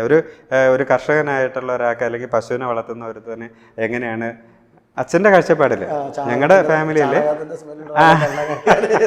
അപ്പോൾ അവരുടെ കാഴ്ചപ്പാടെന്ന് വെച്ചാൽ എനിക്ക് അതിനുള്ള യോഗ്യതയില്ല, അതുകൊണ്ട് അപ്പോഴൊന്നും വിവാഹത്തിനെ കുറിച്ചൊന്നും ചിന്തിക്കാൻ പറ്റത്തൊന്നുമില്ല. വിവാഹം കഴിക്കണ്ട എന്നുള്ള ഒരു യോഗ്യതയില്ല എന്നുള്ള കാഴ്ചപ്പാടാണ്. അതെ അതെ അതെ അതെ. ഇല്ല.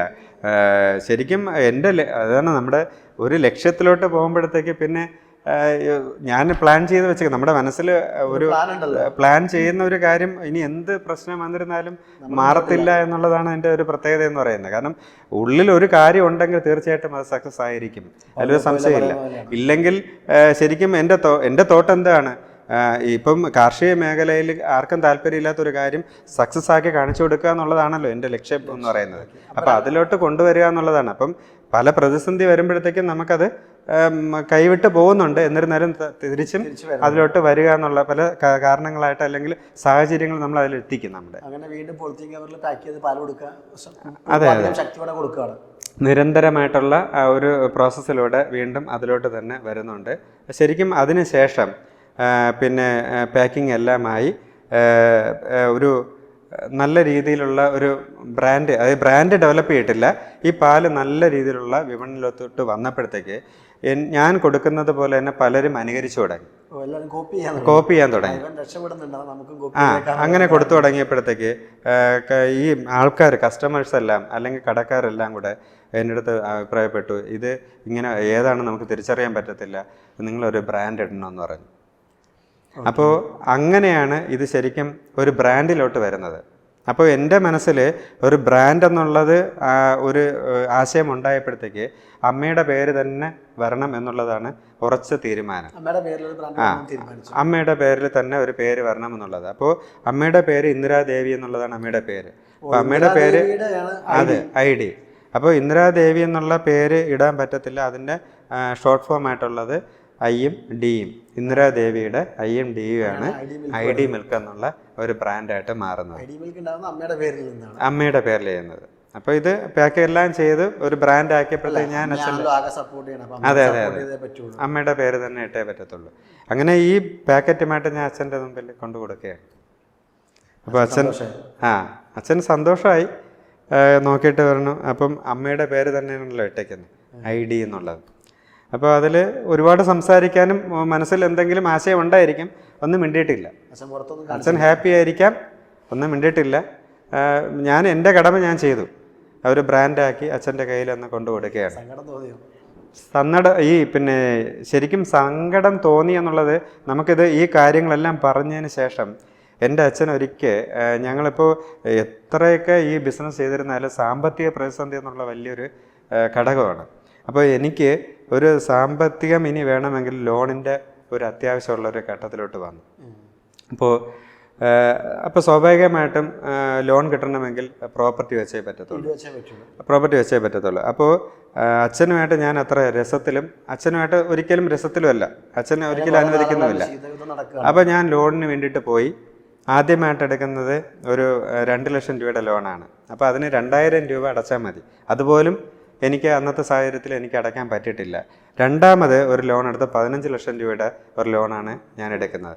ഈ 15 ലക്ഷം രൂപയുടെ ലോൺ എടുക്കുമ്പോഴത്തേക്കും ശരിക്കും ഞാൻ അച്ഛനുമായിട്ട് ചെയ്തേ പറ്റത്തുള്ളൂ എന്നുള്ളൊരു സാഹചര്യത്തിലോട്ട് വരുമ്പോഴത്തേക്ക് അച്ഛനടുത്ത് വന്ന് പറയുകയും നിർബന്ധമായിട്ട് അച്ഛനെ ഒഴിവാക്കാൻ പറ്റാത്തൊരു സാഹചര്യത്തിലോട്ട് അച്ഛന് വരികയും അച്ഛൻ അത് സൈൻ ചെയ്ത് തരികയൊക്കെ ചെയ്തു.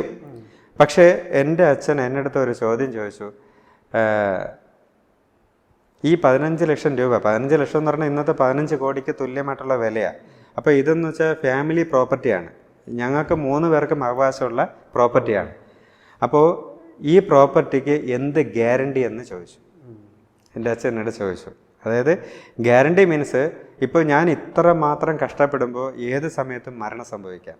കാരണം എൻ്റെ അധ്വാനവും എൻ്റെ നീക്കങ്ങളും എൻ്റെ പ്രവൃത്തികളും എല്ലാം അങ്ങനത്തെയാണ്. കാരണം ഇടതടവില്ലാത്ത വർക്കുകളാണ്. അച്ഛന് നിവൃത്തിയില്ലാണ്ട് അച്ഛൻ ചോദിച്ചു ഇതിനെന്ത് ഗ്യാരണ്ടി എന്ന് ചോദിച്ചു. എന്ത് ഗ്യാരണ്ടിയാണ്? അത് എന്നെ വല്ലാണ്ട് അങ്ങ് വേദനിപ്പിച്ചു. അപ്പോൾ അതായത് നീ മരിച്ചു പോയാൽ എന്ത് ചെയ്യും? കാരണം നഷ്ടപ്പെടുകയില്ലേ. 15 ലക്ഷം എന്ന് പറയുന്നത് ഒരു 15 കോടിയുടെ വാല്യൂ ഉള്ള സ്ഥലത്ത് എൻ്റെ അച്ഛന് അത് അടയ്ക്കാൻ പറ്റത്തില്ല എന്നുള്ളത് സത്യമാണ്. അപ്പോൾ അച്ഛൻ ചോദിച്ച ചോദ്യത്തിന് വാല്യൂ ഉണ്ട്. പക്ഷേ എനിക്ക് അങ്ങനെയല്ല തോന്നിയത്. എനിക്കത് വല്ലാത്ത ഒരു വേദനയായിട്ട് മാറുകയും ഞാൻ അന്ന് ആദ്യമായിട്ട് എനിക്കൊരു ഇൻഷുറൻസ് ഞാൻ എടുക്കുകയും 20 ലക്ഷത്തിൻ്റെ ഒരു ഇൻഷുറൻസ് ഞാൻ അടുത്ത ദിവസം തന്നെ എടുത്തിട്ട് അച്ഛൻ്റെ കയ്യിൽ കൊടുത്തിട്ട് പറഞ്ഞു, ഇതാണ് എൻ്റെ ഗ്യാരണ്ടി എന്ന് മാത്രമല്ല അച്ഛൻ പേടിക്കേണ്ട, ഞാൻ മരിച്ചു പോയിരുന്നാലും ഇത് അടയ്ക്കാൻ പറ്റും. അതുകൊണ്ട് അച്ഛൻ ഇനി അതിന് വേണ്ടിയിട്ട് വിഷമിക്കേണ്ട എന്ന് പറഞ്ഞിട്ട് ഞാനിത് കൊടുത്തിട്ട് ഞാനങ്ങ് എൻ്റെ അടുത്ത വർക്കിലോട്ട് ഞാൻ അങ്ങ് പോവുകയാണ്. വീണ്ടും ജോലി. അപ്പോൾ അച്ഛന് അവിടെ ഇനി വേറെ വാക്കുകളില്ല. അപ്പോൾ ചോദിച്ച ചോദ്യത്തിന് ഞാൻ ആൻസർ കൊടുത്തു കഴിഞ്ഞു. വാശിയാണല്ലോ. അപ്പം അന്ന് ചെയ്യുന്ന കാര്യം അത്രയും അങ്ങോട്ടും ഇങ്ങോട്ടും കൂടെ ആ ഒരു ശത്രുത മനോഭാവം, അതിനെ ചോദിക്കുന്നതിന് മറുപടി കൊടുക്കുക എന്നുള്ളത് മാത്രമാണ് അതിൽ വരുന്നത്. അപ്പോൾ അത് ഒരു ശരിക്കും പറഞ്ഞാൽ എൻ്റെ ജീവിതത്തിന് ഞാൻ ആദ്യമായിട്ട് കൊടുത്ത ഒരു ലൈഫ് സെക്യൂരിറ്റി ആണ് ആദ്യമായിട്ട് ഞാൻ ചെയ്യുന്നത്. അപ്പോൾ അതിന് ശേഷം അപ്പോൾ കാര്യം എന്താ വെച്ചിരുന്നാൽ ഞാൻ അന്ന് ഒന്ന് വീണ് കിടന്നിരുന്നാൽ, ഞാൻ അന്ന് ഒരു റെസ്റ്റ് എടുത്തു കഴിഞ്ഞാൽ മറുപടിയൊന്നുമില്ല. അതായത് ഞാനൊന്ന് വീഴുന്നാലോ എനിക്ക് എന്തെങ്കിലും അസുഖം സംഭവിച്ചിരുന്നാലോ ആ കാലഘട്ടമായിരുന്നു. കാരണം ചികിത്സയ്ക്ക് പോലും എനിക്ക് സമയമില്ല. അതായത് എനിക്ക് ട്രീറ്റ്മെൻറ്റ് ചെയ്യാൻ പോലും എനിക്ക് സമയമോ എനിക്ക് ഹോസ്പിറ്റലിൽ പോകാനോ ഉള്ള സമയം എനിക്കില്ല. കാരണം ഞാൻ അന്നൊക്കെ ശരിക്കും എൻ്റെ അധ്വാനം എന്ന് പറയുന്നത്, ഞാൻ അന്ന് ഈ പറയുന്നതിൻ്റെ ഇടയിൽ ഞാൻ പറയുക, ഈ പശുക്കൾക്ക് പുൽകൃഷികൾ തികയാതെ വരുന്ന സമയത്ത് ഞാൻ അവിടെയുള്ള തെങ്ങിലെല്ലാം കയറും. ഒരു ദിവസം 5 തെങ്ങിൽ വെച്ചാണ് കയറുന്നത്. ഈ തെങ്ങൊന്നും എനിക്ക് ഒരു എക്സ്പീരിയൻസും ഇല്ലാത്ത കാര്യമാണ്. കാരണം നമുക്ക് എപ്പോൾ വേണോ, കാരണം അന്ന് ഈ തെങ്ങിൽ കയറുന്ന ഒരു മെഷീൻ ആദ്യമെല്ലാം ഞാൻ അല്ലാണ്ട് കയറുമായിരുന്നു. പിന്നെ ആ ഒരു മെഷീൻ വെച്ചിട്ടാണ് ഞാൻ കയറുന്നത്. അപ്പോൾ ശരിക്കും അതിൽ ഈ മെഷീൻ വെച്ച് കയറുമ്പോഴത്തേക്ക് വെട്ടുന്ന സമയത്ത് ഈ കൈ എൻ്റെ ഊരി പോകുന്നുണ്ട്. അപ്പോൾ ഈ കൈ ഊരി പോകുന്ന സമയത്ത് പിന്നെ തെങ്ങിൻ്റെ മുകളിലാണ്. അപ്പോൾ ശരിക്കും ഈ കൈ ഊരുന്ന ഒരു വേദന എന്ന് പറയുന്നത് നമുക്ക് ബോധം പോകും. അപ്പോൾ ആ ഒരു സിറ്റുവേഷനാണ്, കണ്ണൊക്കെ ഇരുട്ട് കയറിയിട്ട്. അപ്പോൾ ഇത് എനിക്ക് ശരിക്കും പറഞ്ഞാൽ ആദ്യം ഒരു വലത് കൈയാണ് ഊരിപ്പോയത്, രണ്ടാമത് ഇടത് കൈ ഊരിപ്പോകുന്നുണ്ട്. ഇതെല്ലാം ഈ രണ്ട് കൈയും ഈ ഊരിപ്പോകുന്നതിന് ശേഷം ഞാൻ എങ്ങനെ കൈ തിരിച്ചിരുന്നാലും വിട്ടുപോകും. അപ്പോൾ ആ ഒരു വേദന ശരിക്കും പറഞ്ഞിരുന്നാൽ നമുക്ക് പറഞ്ഞറിയിക്കാൻ പറ്റത്തില്ല. പക്ഷേ ജോലി ചെയ്യാതിരിക്കാനും പറ്റത്തില്ല. അപ്പോൾ ഒരു ചെയ്തേ പറ്റത്തുള്ളൂ. രണ്ട് കൈയും കംപ്ലൈൻ്റ് ആയി. ഞാനിങ്ങനെ പ്രാക്ടീസ് ചെയ്ത് ഈ ഇടത് കൈയും പ്രാക്ടീസ് ചെയ്ത് ഞാനിപ്പോൾ രണ്ട് കൈയും ഒരേപോലെ വർക്ക് ചെയ്യുന്ന രീതിയിലോട്ടൊക്കെ മാറ്റി. അതൊരു വേറെ ഒരു രീതിയാണ്. കാരണം ഞാനിപ്പോൾ നമ്മളിപ്പോൾ ഈ പറയുമ്പോഴത്തേക്ക് ഒരുപാട് സാഹചര്യങ്ങളാണ് ഞാനിപ്പോൾ പറഞ്ഞു വരുമ്പോഴത്തേക്ക് ഉണ്ടാകുന്നത്. അപ്പോൾ ഇതൊക്കെ കാണുമ്പോഴത്തേക്ക് അച്ഛൻ ചോദിച്ച ചോദ്യത്തിന് വലിയ പ്രസക്തിയുണ്ട്. ചോദ്യം വളരെ പ്രസക്തമാണ്. അതെ അതെ അതെ. മറ്റു മക്കളെയും ചിന്തിക്കണമല്ലോ. അതെ അതെ അതെ അതെ. അപ്പോൾ ഈ മറ്റു മക്കളൊക്കെ സപ്പോർട്ടീവ് ആയിരുന്നു, പ്രദേശമെല്ലാം? അവർക്കില്ല, അവർക്കൊക്കെ വെറുപ്പായിരുന്നു. കാരണം അവർക്ക് നാണക്കേടല്ലേ. അവർക്കായിരുന്നിരുന്നാലും ഇങ്ങനെ ചുമ്മാ എപ്പോഴും കഷ്ടപ്പെട്ടുകൊണ്ടിരിക്കുന്ന വ്യക്തി ആർക്കാണ് ഇഷ്ടപ്പെടുക? എല്ലാവർക്കും സക്സസ് ആയ ആൾക്കാരല്ലേ കാണാൻ താല്പര്യമുള്ളൂ. സക്സസ് ആവുന്നത് ഈ ഒരു വർക്ക് ഇങ്ങനെ നിരന്തരം നടന്നുകൊണ്ടിരിക്കുന്ന സമയത്ത് അടുത്ത വിവാഹത്തിലോട്ട് വരുമല്ലോ. അപ്പോൾ എൻ്റെ അച്ഛൻ അതിന് ഒരിക്കലും ഇല്ല. അച്ഛൻ വിവാഹത്തിന് തയ്യാറല്ല. വിവാഹം ആലോചന വന്നു കഴിഞ്ഞാൽ അല്ലെങ്കിൽ അതിന് വേണ്ടിയിട്ടൊന്നും അച്ഛൻ തയ്യാറേ അല്ല. പക്ഷേ എൻ്റെ ഒരു ചേട്ടൻ, എൻ്റെ അച്ഛൻ്റെ ചേട്ടൻ്റെ മകൻ ഡോക്ടറാണ്. ആ ചേട്ടൻ്റെ പിന്നെ വൈഫ് വഴി, പ്രഫുല്ലചന്ദ്രൻ എന്ന് പറഞ്ഞ ചേട്ടൻ്റെ പേര്. അപ്പോൾ പുള്ളിക്കാരൻ്റെ വൈഫ് വഴി പിന്നെ കൊല്ലം പാരിപ്പള്ളി വഴിയാണ് ഇങ്ങനെ ഒരു ആലോചന ഇങ്ങനെ അതിന് പ്രധാന കാരണം വെച്ചിരുന്നാൽ അവർക്ക് കാർഷിക മേഖല ഭയങ്കര ഇഷ്ടമാണ്. കാരണം ഇതെല്ലാം ഒരു വല്ലാത്തൊരു നിമിത്തമാണ്. കാരണം എനിക്കും കാർഷിക മേഖലയിലോട്ടുള്ള ഒരു ടച്ച് വരേണ്ട ഒരു പ്രധാന കാരണമുണ്ട്. അവിടെയും ഞങ്ങളുടെ ഇവിടെയൊക്കെ ഈ കൃഷിയെല്ലാം നശിച്ചുവെങ്കിലും അവരുടെ നാട്ടിലൊക്കെ അപ്പോഴും പുൽകൃഷിയല്ല നെൽകൃഷിയും പാടങ്ങളും ഒക്കെ ഉണ്ട്. അപ്പോൾ അതൊക്കെ ശരിക്കും പറഞ്ഞാൽ അതുകൊണ്ട് അവർക്ക് ആ മേഖല വലിയ താല്പര്യം ഉള്ളതുകൊണ്ട് എൻ്റെ ഈ മേഖല അവർക്ക് ഭയങ്കര താല്പര്യം ഉണ്ടായിരുന്നു. അങ്ങനെയാണ് ഈ വിവാഹം നടക്കുന്നത്. ഭാര്യയുടെ പേര് സായി പ്രിയങ്ക. അതെ, സായി പ്രിയങ്ക ഇപ്പോൾ വിവാഹം കഴിഞ്ഞ് വരുമ്പോഴത്തേക്ക് എനിക്ക് ഏറ്റവും വലിയ പ്രത്യേകത എന്ന് പറഞ്ഞിരുന്നാൽ അതുവരെ എനിക്ക് സംസാരിക്കാൻ ആരും തന്നെ ഇല്ല. അപ്പോൾ ഒരു ചേഞ്ചസ് എന്ന് പറയുന്നത് ഈ തൊഴിൽ ചെയ്തുകൊണ്ടിരിക്കുമ്പോഴത്തേക്ക് കമ്മ്യൂണിക്കേഷന് സുഹൃത്തുക്കളില്ല, ബന്ധുക്കളില്ല, ആരും തന്നെ ഇല്ല. അപ്പം എന്ത് വിഷമം വന്നിരുന്നാലും സ്വയം കരയാനല്ലാതെ വേറെ ഒരു ഓപ്ഷനും ഇല്ല. അമ്മയുടെ അടുത്ത് നിന്ന് ഈ ഭാരത്തിൻ്റെ കൂടെ എൻ്റെ ബാക്കിയുള്ള വിഷമങ്ങളും കൂടെ അമ്മയുടെ അടുത്ത് പറയാൻ പറ്റത്തില്ല. അപ്പോൾ സ്വയം കരയാനുള്ള വേറെ ഒരു മാർഗ്ഗവും ഇല്ല. അപ്പോൾ വിവാഹം കഴിഞ്ഞതിന് ശേഷമാണ് ശരിക്കും എൻ്റെ ഒരു ടേണിംഗ് പോയിന്റിലോട്ട് വരുന്നത്. ഒരു മനുഷ്യന് കൂട്ടെന്ന് പറയുന്നത് വല്ലാത്തൊരു കാര്യമാണ്. അപ്പോൾ തീർച്ചയായിട്ടും എനിക്കങ്ങനെ ഒരു ഭാഗ്യം അങ്ങനെ ഉണ്ടായി. വിവാഹം കഴിഞ്ഞതിന് ശേഷം എനിക്ക് കമ്മ്യൂണിക്കേഷൻ നടത്താൻ അല്ലെങ്കിൽ സംസാരിക്കാൻ ഒരാൾ, എനിക്ക് ഹെൽപ്പ് ചെയ്യാനുള്ള ഒരാൾ 100% ഭാര്യ വലിയ താല്പര്യമാണ്. അല്ലല്ല, അതിന് വലിയ പ്രത്യേകത വെച്ചിരുന്നാൽ ഞങ്ങൾ 3 ആണുങ്ങളാണല്ലോ. അപ്പോൾ പെൺകുട്ടി ആരും തന്നെ ഇല്ലല്ലോ.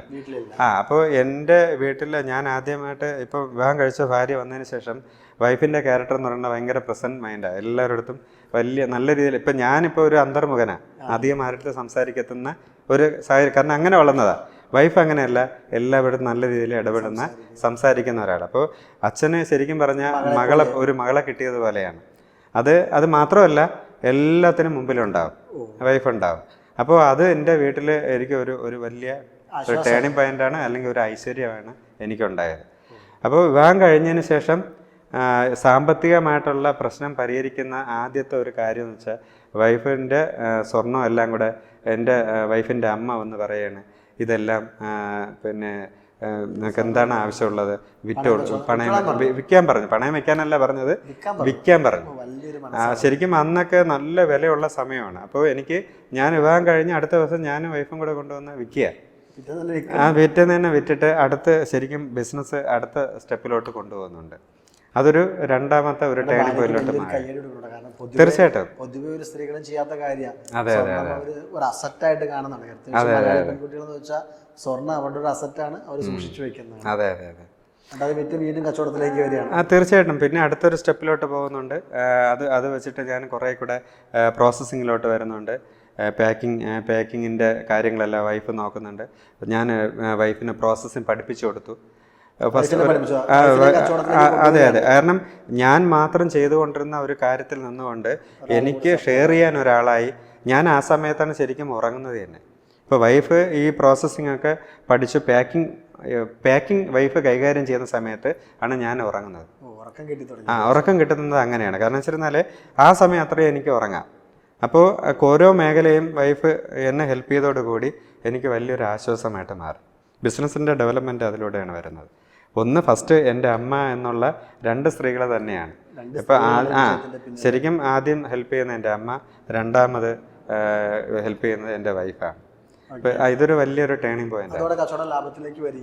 അത് ക്രമേണ ശരിക്കും നല്ല രീതിയിലോട്ടുള്ള ഒരു സ്റ്റെപ്പ് എനിക്ക് എടുക്കാൻ പറ്റി. നല്ല സക്സസിലോട്ട് പോകാൻ. ഒരു തൂമ്പയായിട്ട് തുടങ്ങിയ പരിപാടി ഇന്ന് ശരിക്കും പറഞ്ഞിരുന്നാൽ അന്ന് ഞാനും ഇപ്പോൾ ആദ്യം ഞാനും മാത്രമായിട്ട് ചെയ്തു തുടങ്ങിയ ഒരു 2 പശുക്കളിൽ നിന്ന് തുടങ്ങിയ ഒരു കാര്യം പിന്നെ ഒരു 100-300ഓളം പശുക്കളിലോട്ട് വരികയും ആ മാർക്കറ്റ് പിന്നെ സ്റ്റാഫുകളെ വയ്ക്കുകയും മാർക്കറ്റിൽ ഞാൻ മാത്രം പൊയ്ക്കൊണ്ടിരുന്ന സ്ഥലത്ത് നിന്നിട്ട് ഓരോരുത്തരെയും ഞാനിപ്പോൾ ഓരോ മാർക്കറ്റും ഡെവലപ്പ് ചെയ്യാൻ വേണ്ടിയിട്ട് ആൾക്കാരെ വയ്ക്കുകയും ഇപ്പോൾ ഏതാണ്ട് 140ഓളം സ്റ്റാഫുകൾ ഒരു സ്ഥാപനം സ്റ്റാഫുകൾ വരികയും ശരിക്കും എൻ്റെ മുടക്ക് മുതൽ എന്ന് പറഞ്ഞാൽ 2 പശുക്കളാണ്. അതിൽ നിന്നുകൊണ്ട് ഏതാണ്ട് 50 കോടിയോളം ടേൺ ഓവറിലോട്ട് ഈ ബിസിനസ് നല്ല രീതിയിലോട്ട് ഡെവലപ്പ് ചെയ്യാൻ എനിക്ക് കഴിഞ്ഞു. 50 കോടി ടേൺ ഓവറിലേക്ക്. അതെ അതെ അതെ അതെ. അപ്പോൾ അതിനോടൊപ്പം ബാക്കിയുള്ള പ്രോഡക്റ്റുകളെല്ലാം എനിക്ക് ചെയ്യാൻ കഴിഞ്ഞു. അപ്പോൾ അച്ഛൻ അംഗീകരിച്ചോ? കാരണം ചാക്കോ മാഷുണ്ട്, ആടുതോമയായിട്ടാണ് നിങ്ങൾ നിൽക്കുന്നത്. അംഗീകരിച്ചോ? മനസ്സിൽ സ്ഫടികം എഴുതിയോ? അച്ഛൻ അംഗീകരിച്ചോ എന്ന് ചോദിച്ചിരുന്നാൽ അച്ഛന് ശരിക്കും പറഞ്ഞിരുന്നാൽ ഈ സ്റ്റേജിലൊന്നും എൻ്റെ അച്ഛൻ ഇപ്പോൾ എൻ്റെ കൂടെ ഇല്ല. കാണേണ്ടതായിരുന്നു. പക്ഷേ അച്ഛൻ ഇപ്പോൾ ഞാൻ എന്ത് ആശയമാണോ ഞാൻ പിന്നെ ഉള്ളിൽ കൊണ്ടു നടന്നത് അത് നടപ്പിലാക്കി എന്നുള്ളൊരു കാര്യം എൻ്റെ അച്ഛൻ സന്തോഷത്തോടെ കാണേണ്ടതായിരുന്നു. പക്ഷേ അച്ഛൻ ഇടയിൽ വെച്ചിട്ട് പിന്നെ അച്ഛന് ഷുഗറിൻ്റെ ഒരു കാര്യം വരികയും കാല് മുറിക്കേണ്ട ഒരു സാഹചര്യത്തിലോട്ട് വരികയും പിന്നെ അച്ഛൻ അധിക നാളുണ്ടായിട്ടില്ല. പക്ഷേ ഈ ഹോസ്പിറ്റൽ AC ആവുന്ന സമയത്ത് ഞാൻ തന്നെയാണ് എല്ലാ കാര്യങ്ങളും ചെയ്യുന്നതും. എങ്കിലും അച്ഛന് ഞാനുമായിട്ട് ഒരു ബന്ധമേ ഇല്ല. ഒരു ശത്രുതയിലൂടെ പോവുകയാണെങ്കിലും ലാസ്റ്റ് സമയത്തൊക്കെ അച്ഛനെ കാണാൻ വരുന്നിടത്തൊക്കെ പറയുന്നുണ്ടായിരുന്നു, അവൻ അധ്വാനിച്ചത് വെറുതെ അല്ല, അവൻ കഷ്ടപ്പെട്ടതിൻ്റെ ഒരു പ്രയോജനം സമ്മതിച്ചു. കാരണം അവൻ കഷ്ടപ്പെട്ടെങ്കിലും അതിൻ്റെ ഉദ്ദേശ ലക്ഷ്യം ക്ലിയർ ആയിരുന്നു. വെറുതെ അല്ല അവൻ കഷ്ടപ്പെട്ടത്, അവന് ലക്ഷ്യമുണ്ടായിരുന്നു, അതവൻ നടപ്പിലാക്കി എന്നുള്ളത് അച്ഛൻ പറഞ്ഞത് അച്ഛൻ്റെ വായിൽ നിന്നല്ല ഞാൻ കേട്ടത്. അച്ഛൻ അതായത് പിന്നെ ചേട്ടനടുത്ത്, എൻ്റെ ചേട്ടനല്ല വൈഫിൻ്റെ ചേച്ചിയുടെ ഹസ്ബൻഡിൻ്റെ അടുത്ത് പറയുന്ന കാര്യം പുള്ളിക്കാരൻ എൻ്റെ അടുത്ത് ഇങ്ങനെ വന്ന് പറഞ്ഞു. അപ്പോൾ അത് ശരിക്കും ഒരു നിർവൃതിയാണ്, ഒരു പൂർണ്ണതയാണ്. ഒരു അച്ഛൻ എൻ്റെ അടുത്ത് നേരത്തെ പറഞ്ഞില്ല. അതെ അതെ അതെ, അച്ഛൻ അക്സെപ്റ്റ് ചെയ്തു, സന്തോഷം ഉണ്ടായി. അതെ അതെ തീർച്ചയായും. അച്ഛൻ പറഞ്ഞ ഈ ലക്ഷ്യം എന്താ ലക്ഷ്യം? കാരണം 50 കോടിയിൽ നിൽക്കാനുള്ള ഒരു ലക്ഷ്യമൊന്നും ഇപ്പൊ കാണുന്നില്ല. മുന്നോട്ട് കുറെ കാര്യങ്ങളൊക്കെ ചെയ്യുന്നതായിട്ട് അറിയുന്നുണ്ട്. എന്താ ഇനി മുന്നോട്ടുള്ള പ്രയാണത്തിന്റെ ഒരു എന്തൊക്കെയാണ് മൈൽ സ്റ്റോണുകൾ എന്തൊക്കെയാണ്? അതായത് ഞാനിപ്പോൾ കാർഷിക മേഖല എന്നുള്ള മേഖലയിൽ നിന്നോട്ട് ഡയറി ഫീൽഡ് നല്ല രീതിയിൽ ഡെവലപ്പ് ചെയ്തു. അപ്പോൾ എനിക്ക് ഉണ്ടായ നേട്ടം എന്ന് പറയുന്നത്, എനിക്ക് ഒരു മെസ്സേജായിട്ട് ഞാൻ കൊടുത്തതെന്ന് വെച്ചിരുന്നാൽ, ഞാൻ കൊണ്ടുവന്നത് ഒരു ഡയറി മേഖല. ഇപ്പോൾ ഞാൻ ആദ്യമേ പറഞ്ഞു ആരും രക്ഷപ്പെടാത്ത ഫീൽഡാണ് ഡയറി മേഖലയാണെന്നും. അപ്പോൾ അത് നമുക്ക് ഒരു സക്സസ് ആക്കി കൊണ്ടുവരാൻ എന്താണ് നമുക്ക് ഒരു മനുഷ്യന് ചെയ്യാൻ പറ്റുക എന്നുള്ള ഒരു മെസ്സേജാണ് എനിക്കത് കൊടുക്കാൻ പറ്റുന്നത്. അത് ഞാൻ സക്സസ് ആക്കി. അപ്പോൾ ഇനി ഇപ്പോൾ ഞാൻ ആ കാർഷിക മേഖലയിൽ നിന്നുകൊണ്ട് തന്നെ അടുത്ത് പുതിയ പ്രോഡക്റ്റുകൾ ഉണ്ടാക്കാൻ വേണ്ടിയിട്ടുള്ള പുതിയ ഓരോ ഇന്നോവേഷനൊക്കെ ഞാൻ ചെയ്തു. അതെല്ലാം സക്സസ് ആയിട്ടുണ്ട്. ഇപ്പം IDR എന്നുള്ള ബ്രാൻഡ് ഉണ്ടായി. അതെ അതെ, അതിപ്പം നമ്മുടെ പാലും പാലുൽപ്പന്നങ്ങളും പോയതിന് ശേഷം ശരിക്കും അടുത്തൊരു പ്രോഡക്റ്റിലോട്ട് വന്ന ഇഡ്ഡലി ദോശ ബാറ്റർ എന്നുള്ള ഒരു ഇതിലോട്ട് വന്നു. അപ്പോൾ അതിലോട്ട് വന്നപ്പോഴത്തേക്ക് വേറൊരു ബ്രാൻഡ് ഉണ്ടല്ലോ, ഐ ഡി ഫ്രഷ് എന്നുള്ള ഒരു ബ്രാൻഡ് ഉണ്ടായിരുന്നു. അപ്പോൾ ഇതൊക്കെ ശരിക്കും ഞാൻ ചെയ്തതിന് ശേഷം ഒരു ബ്രാൻഡ്, കാരണം എനിക്ക് ഐ ഡി എന്നുള്ള ഒരു ബ്രാൻഡ് തന്നെ ശരിക്കും ഞാൻ പറഞ്ഞല്ലോ അമ്മയുടെ പേരാണ് ഇടുന്നത്. അപ്പോൾ എനിക്കതൊരു ബ്രാൻഡായിട്ട് മാറുമ്പോൾ ഒന്നും അറിയത്തില്ല. പക്ഷേ ഞാൻ രണ്ടാമത് പിന്നെ ഒരു 5 വർഷമേ ആയിട്ടുള്ള തുടങ്ങിയിട്ട് ഐ ഡീസ് എന്നുള്ള ഒരു മാവ് ഞാൻ ഇറക്കിയപ്പോഴത്തേക്കാണ് ഒരു ഒബ്ജക്ഷൻ വന്നത്. വേറൊരു പേരുണ്ടെന്നുള്ള. അപ്പോൾ അന്ന് എനിക്ക് ഇതിനെക്കുറിച്ച് അറിവില്ലായിരുന്നു. ഒരു ബ്രാൻഡ് എടുത്തു കഴിഞ്ഞാൽ ഏത് പ്രോഡക്റ്റിനും അത് തന്നെ ചെയ്യാമെന്നുള്ളതായിരുന്നു എൻ്റെ അന്നത്തെ കാഴ്ചപ്പാട്. അപ്പോൾ ശരിക്കും അത് ഒബ്ജക്ഷൻ വന്നു. ഞാൻ ഐ ഡീസ് എന്നിട്ടു, അതിനും ഒബ്ജക്ഷൻ വന്നു. അങ്ങനെയാണ് ഞാൻ രണ്ടാമത് ഐ ഡീസ് എന്നിട്ടത് വൈഫിൻ്റെ പേരാണ്, സായി പ്രിയങ് എന്നുള്ളതാണ് ഐ ഡീസ് എന്നിട്ടത്. അപ്പോൾ അതിനും ഒരു ഒബ്ജക്ഷൻ വന്നു. വീണ്ടും ഞാൻ എന്ത് ചെയ്തു, IDR ആക്കി, രഞ്ജിത്ത് എന്നുള്ളത്. അങ്ങനെയാണ് IDR എന്നുള്ള ഒരു പ്രോഡക്റ്റ്, ഇഡ്ഡലി ദോശ ബാറ്റർ, ചപ്പാത്തി, പിന്നെ പൂരി, അങ്ങനെയുള്ള നിരവധി പ്രോഡക്റ്റുകൾ, പിന്നെ സ്നാക്സ് ഐറ്റംസ്, ഫുഡ് പ്രോസസ്സിങ്ങിലോട്ട് ഞാൻ ഒത്തിരി പ്രോഡക്റ്റിലോട്ട് വന്നിട്ടുണ്ട്. പിന്നെ ഇനി അടുത്ത് ചെയ്യാൻ പോകുന്നത് ഐഡിയുടെ നെയ്യ്, പനീർ, ബട്ടർ, ഇതെല്ലാം തന്നെ ഓൺലൈൻ മാർക്കറ്റ് വഴി മാക്സിമം അതായത് എനിക്ക് ഒരുപാട് എൻക്വയറീസ് വന്നിട്ടുണ്ട്. അതായത് മലയാളികൾ ഏത് രാജ്യത്തുണ്ടോ അവിടെ നിന്നെല്ലാം തന്നെ എനിക്ക് എൻക്വയറി വന്നു.